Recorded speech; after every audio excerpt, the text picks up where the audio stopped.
I'm Keith Cook, and this is my story. I've been going to church since I was in the womb, and for as long as I can remember, I've enjoyed my times at church. I grew up at a church called Crystalons, Church of the Nazarene, in Joliet, Illinois. I love that church. I spent my youth at that church. I learned to finger paint. I learned to read memory verses, look up Bible verses.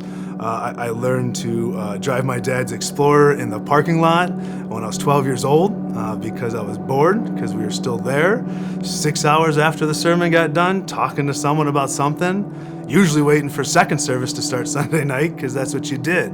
If you were a cook, you were at church when the doors were open. Sunday morning, Sunday night, Wednesday night, occasional Tuesday and Friday as well.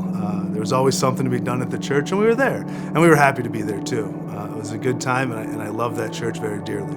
So I was about 15 years old, and my dad had retired from Caterpillar Company at this time, and God called him into the ministry. And in doing so, we had to leave our church, the church I called home and that I loved.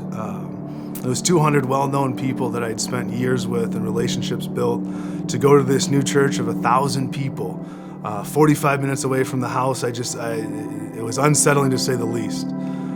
But I had my family and I had God with me, and so we went ahead and did it. I didn't really have a choice, but you know. And soon after being there, the teen group didn't really like me, didn't fit in too well with them. I wasn't pure enough for their group. In full disclosure, I was a loudmouth, tobacco spitting jock that took no prisoners in sports, and it was a mask and persona that I wore proudly at the time in high school.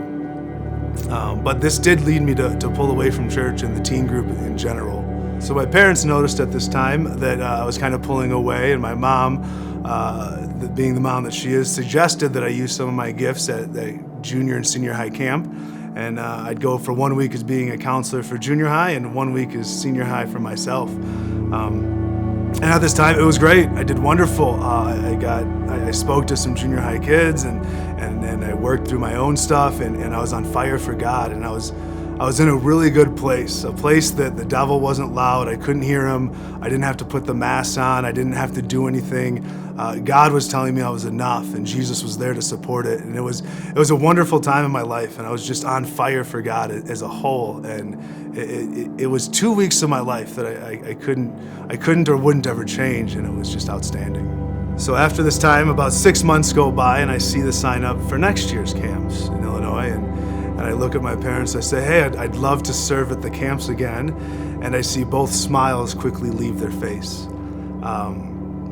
My dad hugged me, and he told me that I was not welcomed back at the two camps. He said that for reasons unknown me and to them, the superintendent of the district asked that I not return to help with either junior high or senior high camp. The devil knows where to put landmines. He puts them there on purpose, and when they go off, they hurt. And at this time, I looked hard at God, and I says, "You know what, God, I love you, but I don't love your church, and I don't want anything to do with it."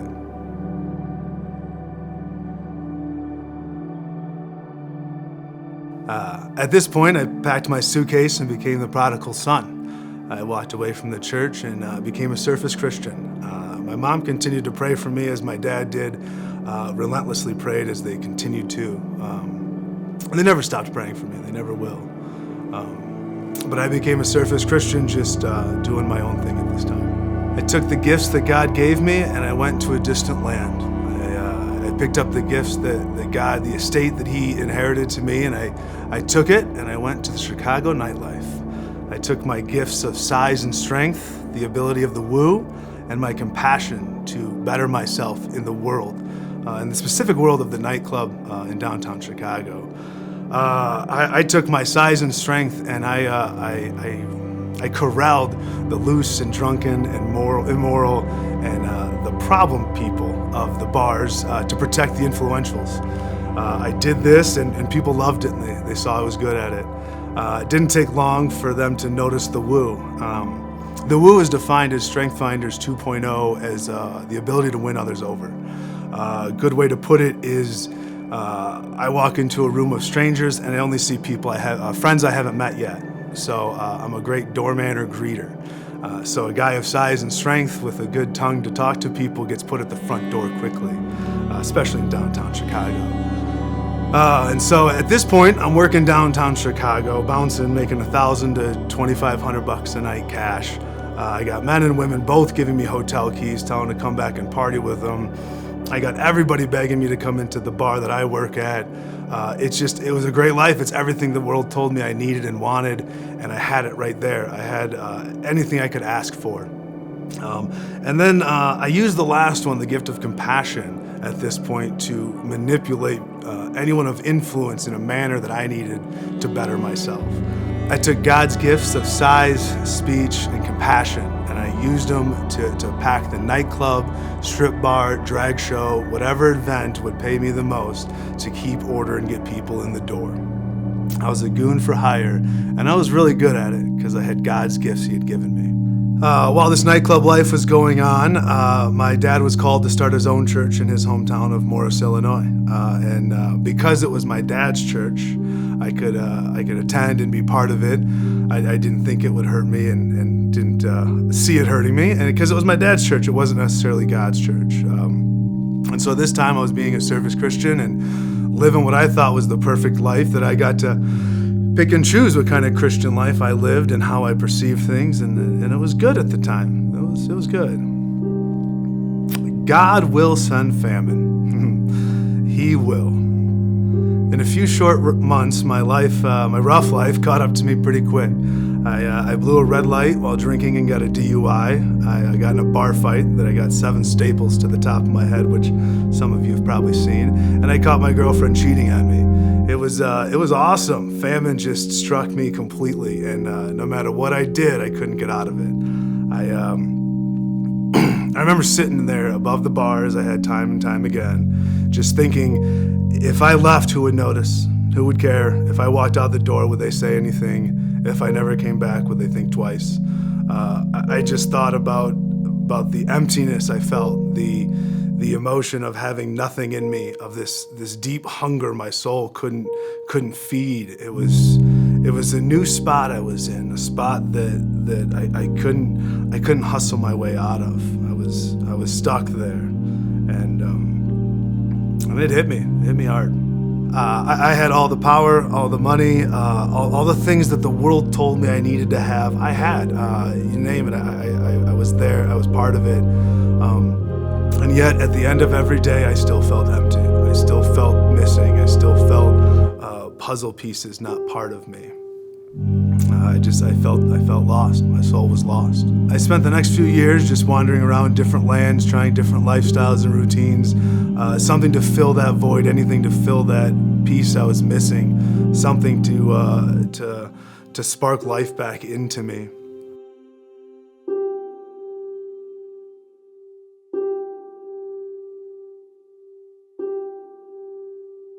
Eventually, I moved to Thornton, Colorado. And while I was there, my dad suggested ThornCreek Church. And I went and checked it out, did my 3-week challenge, and it was a warm, loving embrace that I'd been missing. The church just opened up to me and hugged me when I came in. And it was a feeling I hadn't felt in a very long time, and I was very excited for it. I was shocked to see the same church that God was talking about in the book of Acts is not only available, it's right here at ThornCreek Church. And they wanted me. It was my prodigal son returning. ThornCreek Church threw a robe around me and embraced me as one of their own when I came back. The Pastor Katie and Pastor Nick put a ring on my finger when they asked me to serve in the children's and teen ministry.